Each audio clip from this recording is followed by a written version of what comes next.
Part 9 and Lecture 3 para sa course natin na Fundamentals of Surveying. So, continue lang natin. So, last na discuss natin yung error of a series. Next naman yung error of a product. Ito naman kapag meron tayong quantity na measure tapos i-multiply natin sila to come up with an answer. For example, yung pinakasimple ay yung area ng rectangle.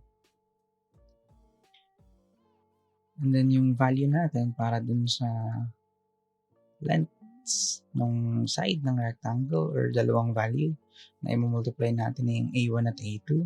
At meron silang respectable errors na E1 at E2. I-multiply natin yan sa isa, no? For example, dun sa unang measurement natin, yung sa A1, i-multiply natin yung error ng pangalawa. And then sa A2 naman, i-multiply natin yung error ng una. And then square natin summation and then plus minus. Positive, negative, or plus minus din sa error natin. The sample problem for rectangular lot, the observations of its side with their 95% errors are 35.67 plus minus 0.02 and 69.52 plus or minus 0.04 meters. Calculate the parcel area and the expected 95% error in the area. So, lagyan natin dito.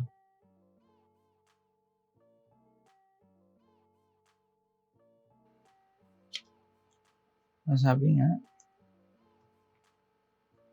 simple lang naman, no?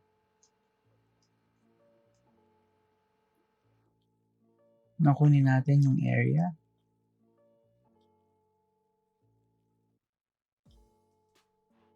Equal yan sa 35.67 multiply sa 69.52. 35.67 multiply sa 69.52. So 2479.78 square meters. And then yung error natin of a product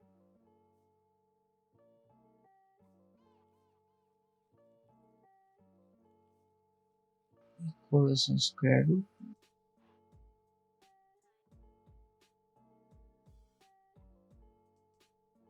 ng so A2 sundan lang natin so 69.52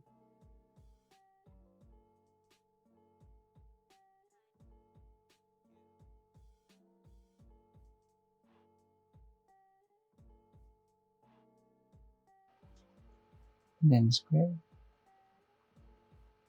plus ang first observation or first measurement 35.67 0.04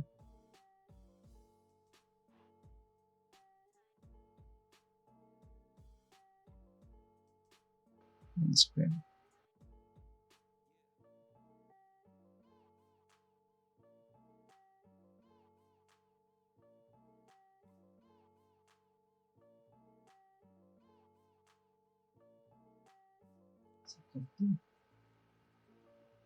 so square root ng